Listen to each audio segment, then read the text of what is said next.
Всем привет! Меня зовут Ольга. Мы наносим декоративные штукатурки. Видео сегодня индивидуальное для клиента Игорь из города Югорск. Если я не ошибаюсь, это Ханты-Мансийский автономный округ.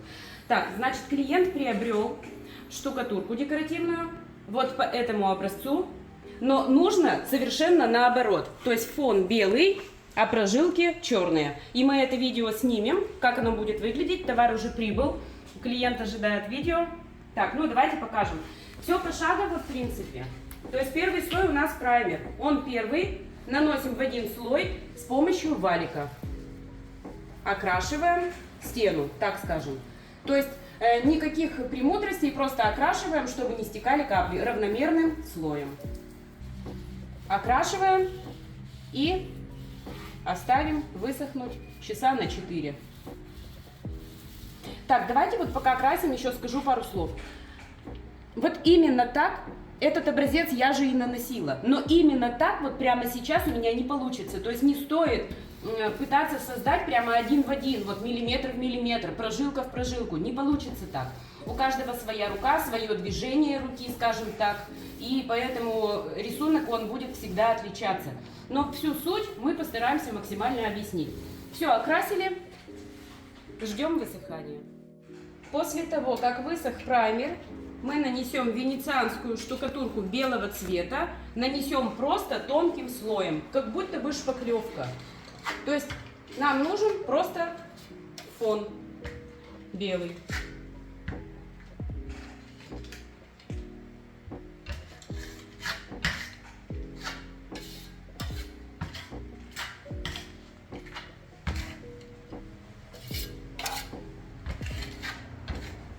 Даже не видно, наверное, ничего в камеру, я просто наношу слой.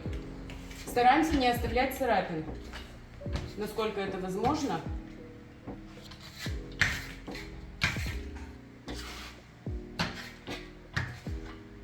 И точно так же мы оставим сохнуть ее. Ну, я думаю, что часик-два. Тоненький слой, сохнет она быстро. Венецианская штукатурка сама по себе сохнет быстро, в принципе. Ну все, нанесли, оставляем сохнуть. После высыхания венецианской штукатурки, я напомню, что мы нанесли один только слой, мы будем использовать Камоша Роча Нера. Это черная, ну скажем так, замша, мелко-мелко зернистая, которая оставляет вот такие вот прожилки. То есть Камоша Роча есть в белой базе и вот в такой вот темно-серой базе, которая оставляет темные, ну черные нельзя назвать, но темно-темно-серые. И разбавить нужно ее водой, то есть это густой материал, процентов 20 буквально воды, то есть жидко должно быть. Наливаем воду, вот посмотрите, много налила. И перемешиваем. Прямо жиженька должна быть. Но не совсем уж вода, все-таки смесь. До однородного состояния, чтобы не было комочков. И теперь, после того, как перемешали, наносим тонкий слой, абсолютно тонкий.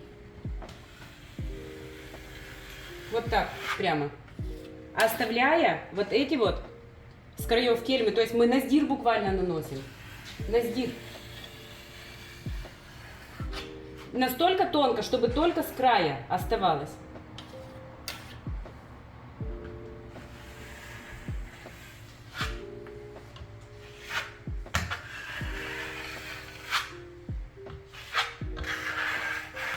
И вот такими вот крестообразными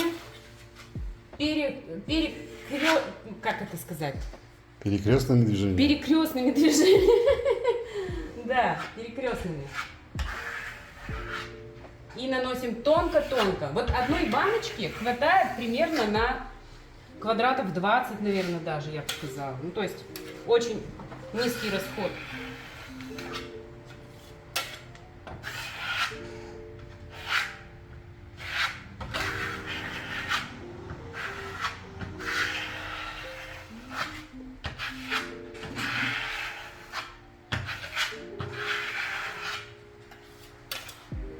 Можно будет еще второй слой нанести, если нужно.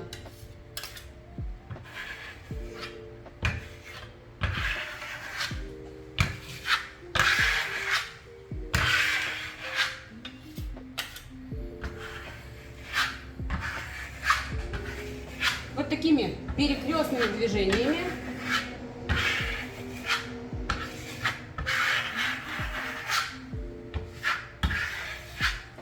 покроем до такой степени, когда начнет нравиться.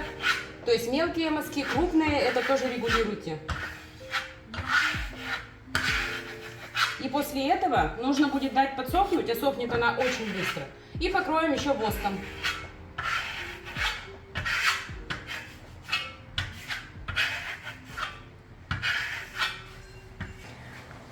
На часик оставим и покроем воском. Так, мы сейчас будем воск наносить, у нас все высохло, и нам нужно нанести воск. Ну, вот такой вот густой воск, этого даже много, наверное, будет. По высохшей штукатурке декоративной все слои должны просыхать своевременно. И этот воск, он наносится тонко-тонко, притонко. То есть проверяете сбоку, смотрите. Смотрите сбоку, все ли у вас нанесено, вы это будете видеть. Надо, чтобы покрыта была стена полностью, но максимально тонким слоем. Никаких жирных слоев не должно быть. Наносим тоненький слой. Его даже не видно, видите? То есть он прозрачный, и дальше после полировки он будет глянцевый. И сбоку смотрим, все ли покрыто. Если где-то не покрыто, покрываем. Вот я уже вижу. Если смотрите прямо, не видите. Вы же вот не видите, что у меня здесь часть не покрыта? А я вижу не покрытой. Вот видите, вот. И вы это не видите под прямым углом, а видите только сбоку. Покрываем.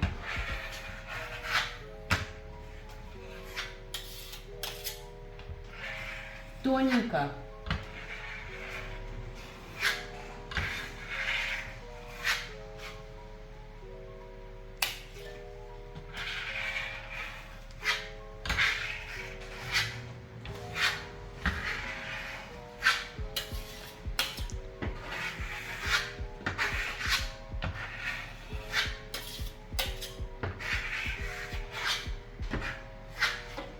Оставляем сохнуть. Насколько?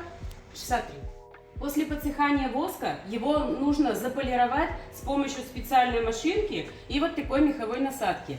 У нас небольшой образец, я это сделаю руками. Круговыми движениями, не нажимая особо. И я думаю, что если сбоку вы будете смотреть, то вы начнете видеть, как воск начинает блестеть.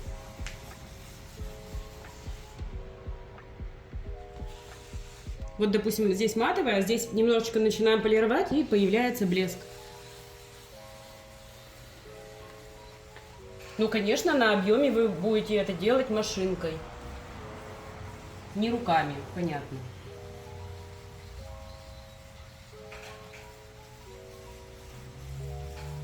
Чем ровнее поверхность, чем качественнее нанесено и еще умело полировано, поверхность будет идеально глянцевая.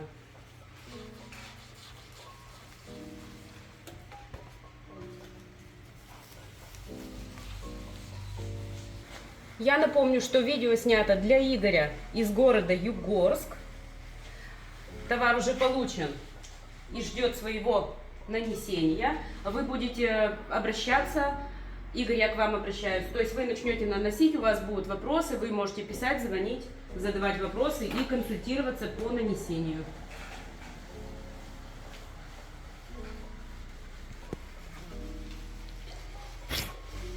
Воск — это самый финишный слой. Воск мы покрываем только тогда, когда поверхность, вы прямо уже влюбились в нее, и она прямо настолько вам нравится, что воском можно покрыть. Ну, воск в последнем случае наносится, когда все полностью готово и ничего не требуется исправить. Ну, в принципе, я думаю, достаточно. Выполировать не буду. Я не специалист по полировке, так уж откровенно говоря.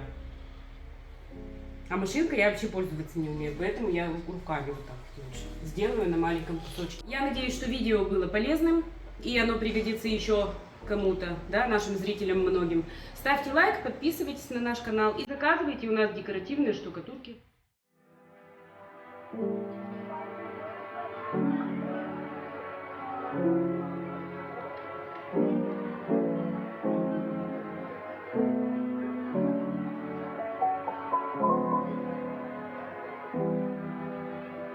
Thank you.